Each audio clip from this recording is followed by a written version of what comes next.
इधर तमिलनाडु और आंध्रा के अन्य तरफ बहुत बड़ा तूफान आया, कितने लोग मरे, बहुत मरे। अमेरिका में बाढ़ आया, 50 शहर डूब गए। पाकिस्तान में भूचाल आया और इधर तूफान आया आपके चाइना। तो ये सब क्या है? ये सब क्या है भैया? ये सब है कुदरती कहर। और कुदरत का यह है टेलर जानते हो? सिनेमा देखने के लिए जब जाओ तो सिनेमा तो वो जो लगा रहता है वो दिखाता ही दिखाता है, लेकिन आने वाली पिक्चर का भी कुछ हिस्सा दिखा देता है। तो यह है टेलर आने वाले समय का, क्योंकि धरती पर पाप बहुत हो रहा है और धरती माँ ये परेशान है। और अगर ये फटी तो कितने मरेंगे कुछ ठिकाना? या भूचाल आया, या धरती हिली तो कितने मरेंगे कोई ठिकाना? कोई ठिकाना।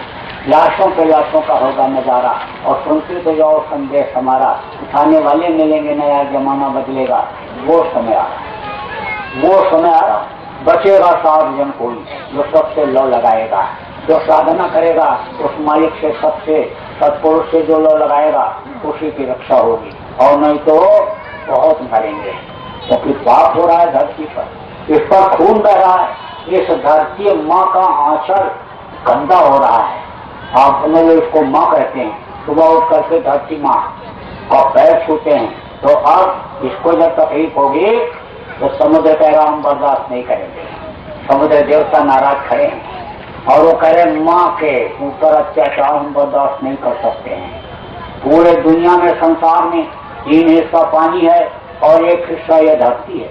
अब समुद्र देवता नाराज हुए और एक झटका मार दिया पानी का, तो ये धरती रहेगी?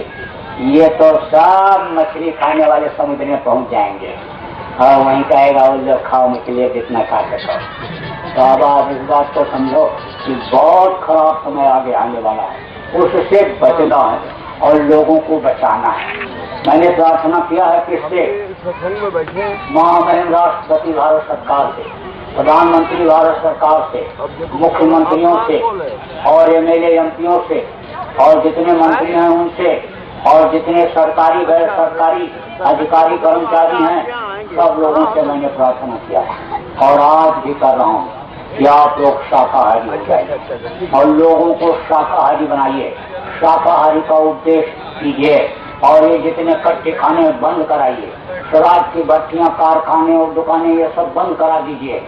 आपका नाम हो जाएगा। इनसे मैं प्रार्थना कर रहा हूँ, आपका नाम हो जाएगा और जनता आपको अपने दिल में बसा लेगी कि कभी आप निकल नहीं सकते। मैंने प्रार्थना किया है कि गाय को राष्ट्रीय पशु घोषित कर दीजिए तो गौ माता की जान बच जाएगी। ये धरती माता भी रह जाएगी और गौ माता भी रह जाएगी, उसकी भी जान नहीं जाएगी। और नहीं तो इस वक्त पर बहुत कट रहे, ऐसे गर्म पानी ऊपर गाय को ऊपर डालते हैं और आगे जब बढ़ती हैं तो उनके खाल खींच लेते हैं और फिर बोटी काट करके और भर करके डिब्बे में पैक करके बड़े बड़े होटलों में भेज देते हैं। होटल में जो मांस खाने के लिए जाते हैं कोई ये पूछता है कि ये गाय का मांस है कि सुअर का है कि बकरा का है कि यह कुत्ता बिल्ली का है? अरे मांस को अभी 4 घंटे कहीं ला करके रख दो तो कीड़े पड़ने उसमें शुरू हो जाते हैं। अभी किसी के सामने मांस चांदी के प्लेट में ला करके रख दो और कहो कि मांस भी खाओ, प्लेट भी ले जाओ, तो कोई कच्चा मांस खाएगा? वो तो घी में भूनते हैं उसको, जब उसकी बदबू खत्म होती है और मिर्च मसाला डाल करके सुगंधित उसको जायकेदार बनाते हैं तब ये लोग खाते हैं। तो जिसका दूध पियो उसी का मांस खाओ, ये जायज है? अपने दिल पर हाथ रख करके पूछो कि माँ का मांस खाया जाता है? भारत में तो मांस का कोई स्थान ही नहीं है। आप इस बात को समझो, इस धर्म परायण देश में, इस रामकृष्ण नानक मोहम्मद के देश में, पलटू नानक के देश में, यानी ये मांस का कोई स्थान ही नहीं। जितने भी ये महापुरुष हुए शाकाहारी थे, जितने पहलवान ज्यादातर अच्छे लोग जो हुए वो सब शाकाहारी थे। तो शाकाहारी लोगों को बनाने का उपदेश बराबर करते रहो, समझाते रहो लोगों को। जैकेट पहन कर करो, टोपी लगा करके करो, झंडा लगा कर, बैनर लगा के करो, होल्डिंग करा कर होल्डिंग लगा के करो, टोली निकाल करके, रैली निकाल करके प्रचार करो। लेकिन जिले का कोई आदमी ऐसा बाकी न रह जाए कि जिसको ये ना मालूम हो जाए कि भाई शाकाहारी रहना है, ये मालूम हो जाए सब लोगों को कि सबको शाकाहारी रहना। और जो नहीं मानेंगे उनके लिए क्या किया जाए। कृष्ण भगवान ने भी कहा कि अरे कौरवों पांडु का हक होता है, दे दो उनको कुछ जमीन, लेकिन उन्होंने कहा तो सुई के नख के बराबर भी जमीन नहीं देंगे।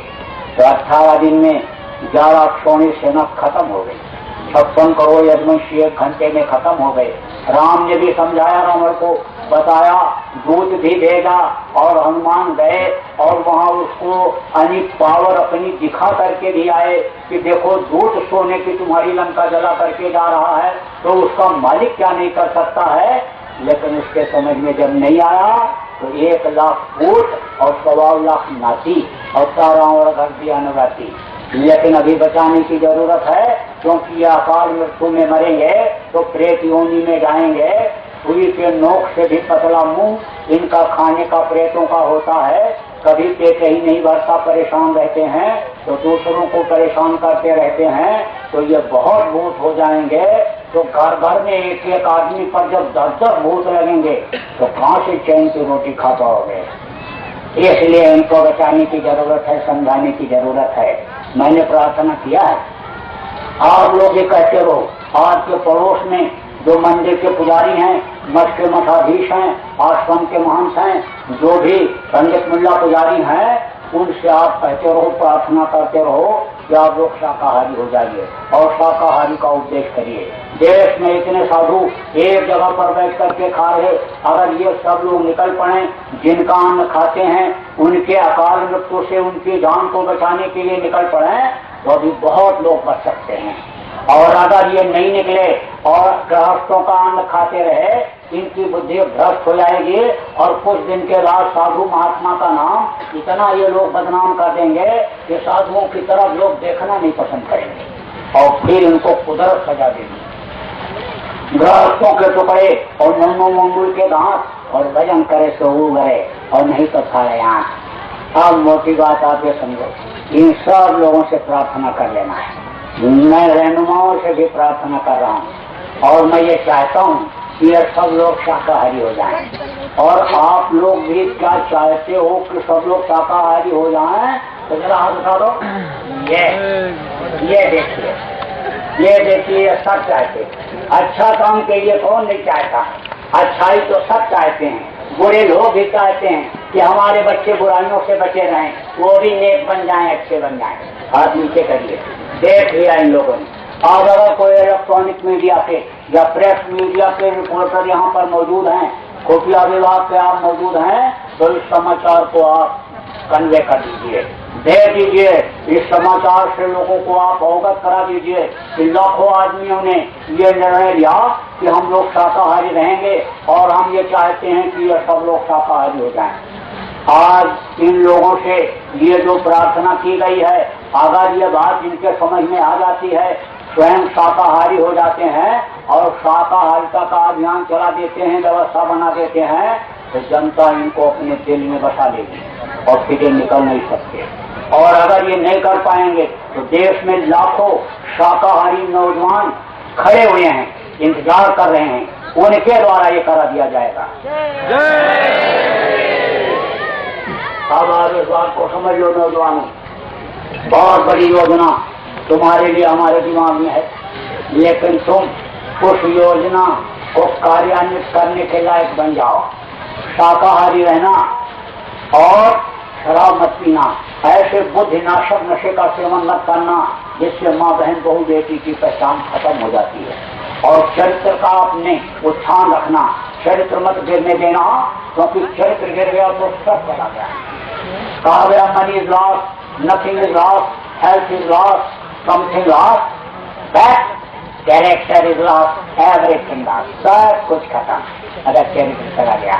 इसलिए चरित्रवान बनना, मेहनत और ईमानदारी से काम करना।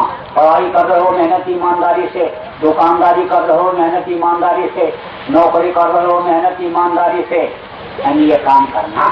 देश की संपत्ति को अपनी संपत्ति समझना, हड़ताल तोड़ आंदोलन से दूर रहना, अधिकारी और कर्मचारियों का सम्मान करना तुम्हारे लिए बहुत अच्छा रास्ता और तुम्हारे लिए शुभ समय आने वाला है। व्यापारियों, कर्मचारियों, नौजवानों और विद्यार्थियों और आप समझो ये अधिकारी कर्मचारियों सबके लिए दिमाग में योजनाएं हैं। लेकिन हम ये चाहते हैं कि ये काम यही लोग करते जो आगे होने वाला है यही श्रेय लें, हमको क्या सोच नहीं, ये न कर पाएंगे तो दिमाग में योजना है, करा दिया जाएगा। क्योंकि लोग सुख और शांति चाहते हैं, लोग रोटी रोजी, न्याय और सुरक्षा चाहते हैं और वो आगे चल करके लोगों को मिलेगा, ऐसी व्यवस्था करा दी जाएगी। कश्मीर से कन्याकुमारी तक कोई भी मांस की दुकान नहीं होगी, कोई भी मदिरा की दुकान नहीं होगी, कोई भी चोरी व्यवचार करता हुआ, खून कतल करता हुआ नहीं मिलेगा। रात को 12 बजे सुंदर औरतें यानी अच्छा कपड़ा और सोना चांदी का जेवर, हीरे का जेवर पहन करके किसी भी सड़क पर घूमेंगी, लेकिन किसी की नजर को दृष्टि नहीं होगी। जननी सम जान पर नारी और धन पर आए रिश्ते विष भारी। जब दूसरे के धन को लोग जहर से जहर मानने लगेंगे, दूसरे की माँ और बहन को अपनी माँ और बहन की तरह से समझने लगेंगे, जब ऐसा भाव होगा तब सतयुग का सच्चा आनंद लोगों को मिलेगा। तो ये समय आएगा। भारत सोने की चिड़िया कही जाती थी, भारत विश्व का गुरु होगा, भारत का बनाया हुआ संविधान पूरे विश्व में लागू होगा और भारत में न्याय लेने के लिए सब देश जहाँ पर आएंगे, छोटे छोटे देश, ये सब भारत में मिल जाएंगे। ऐसा समय आ जाएगा। अब देखते रहो, समय का इंतजार करते रहो। समय का इंतजार राम ने भी किया, समय का इंतजार कृष्ण ने भी किया, समय का इंतजार मोहम्मद साहब नानक साहब ने भी किया, समय का इंतजार हमारे गुरु महाराज ने भी किया और समय का इंतजार मैं भी कर रहा हूँ। लेकिन ये बात समझ लो कि अगर आप लोग अपनी जगह पर सही हो गए और आप जितने धर्मनिष्ठ लोग हो, धार्मिक लोग हो, इस काम में अगर आप जल्दी से लग गए और लोगों को शाकाहारी, सदाचारी, ईश्वरवादी, जिसको खुदा परस्त कहते हैं, आपने बना दिया, भजनानंदी बना दिया, तो समय से पहले भी यह काम हो सकता है। तो बात को समझो कि यह प्रार्थना मेरी है और आप लोग भी अपने तरफ से सहयोग करते रहो। काम तो हुआ आया है, महापुरुषों का काम संकल्प मात्र से हो जाता है, लेकिन वो श्रेय दिया करते हैं। राम ने कहा, कृष्ण ने कहा इससे अर्जुन से उठाओ वायु और चलो मैदान में। उन्होंने कहा यहाँ सब मेरे काका चाचा नाना दादा मामा खड़े हैं, इनको मार करके मैं अधोगति प्राप्त नहीं करूंगा, नरक नहीं जाऊंगा। उन्होंने कहा इतना दिन हो गया तुमको मेरे साथ रहते हुए और अब भी मुझे नहीं पहचान पाए। बैठाया कृष्ण भगवान ने अर्जुन को और इन्हीं दोनों आंखों के बीच में जो तीसरी आंख है उसी के सामने इधर ऊपर ठोका और जब उनकी खुली दिव्य दृष्टि तो देखा स्वस्थ सब मरे पड़े हुए, हमको खाली निमित्त बनना है। और बस उठाए गांडियों और चले गए मैदान में और एक तरफ से तीर छोड़ते गए, बड़े बड़े जोधाशाही हो गए। तो श्रेय लेना है। गोवर्धन किसने उठाया? कृष्ण भगवान ने उठाया। और लकड़ी किसने लगाई? लकड़ी लगाई गोपी गौरों ने। आज उनकी भी रासलीला रचाई जा रही है। काम किसने किया? राम ने किया, राम के संकल्प ने किया, लेकिन श्रेय किसको दिया? हनुमान को दिया। आज देखो पत्थर के ऊपर भी तेल और सिंदूर लगा करके हनुमान के नाम पर रास्ते में रख दो तो वहाँ भी फूल पत्ती प्रसाद चढ़ने लगता है। राम से अधिक राम करता था। तो आपको श्रेय ले लेना है। काम तो गुरु महाराज के संकल्प से सब हो रहा है, उनका संकल्प तो पूरा होगा ही है, लेकिन श्रेय आप ले लो। आपका भी नाम इतिहास में जुड़ जाएगा, उससे आप खाली नहीं रह सकते हो।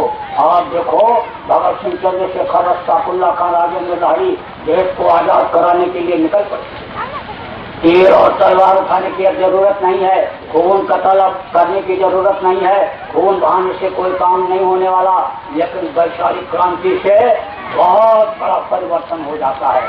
देखो, जब अंग्रेजों को हटाने को था और ये स्वतंत्रता संग्राम सेनानी गांधी टोपी लगा करके और जाते थे लोगों के यहाँ जागृति करने के लिए, लोग अपने दरवाजे पर खड़े नहीं होने देते थे।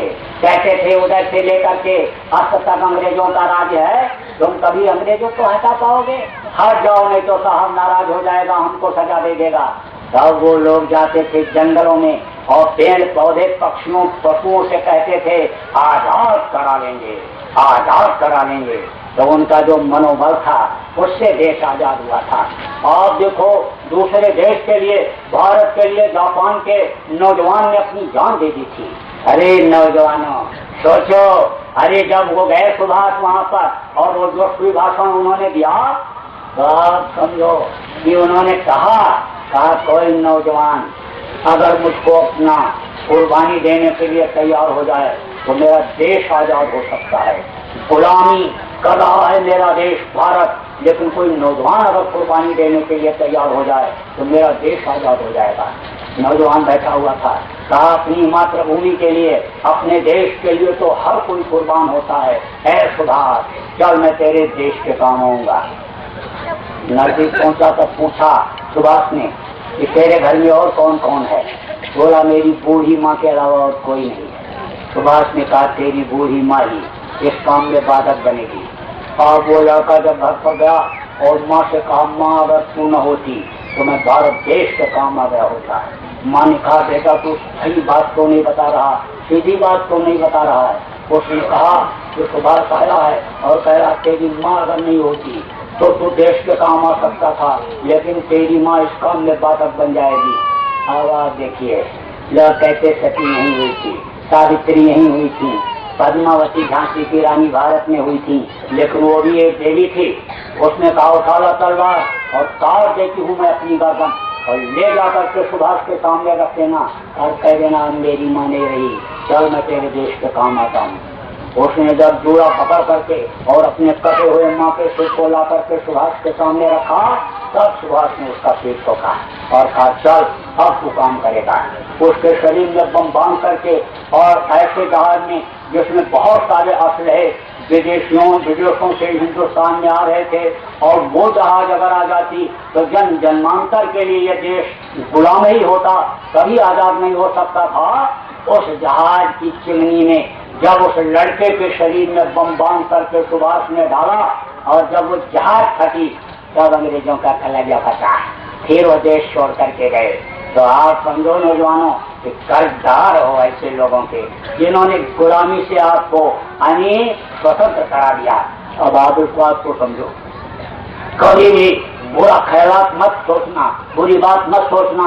अच्छाई की हमेशा जीत होती है, विजय उसी की होती है जो अच्छाई पर चलता है। इसलिए अच्छी बात ग्रहण करो, अच्छा उपदेश लो, अच्छा उपदेश दो और अच्छाई पर चलो और चलाओ। तो थोड़ी देर अब आपको बैठा के सिखा देना चाहता हूँ कि कैसे ध्यान लगाओगे घर पे। बैठ जाओ, ज्यादा देर थोड़े बैठाऊंगा, 5 मिनट अभी तो बताऊंगा, खाली करना तो आपको घर पर रहेगा। बैठ जाओ, बाती मारो सब लोग और कपड़ा डालो ऊपर से। असली चीज तो यही है, अगर यह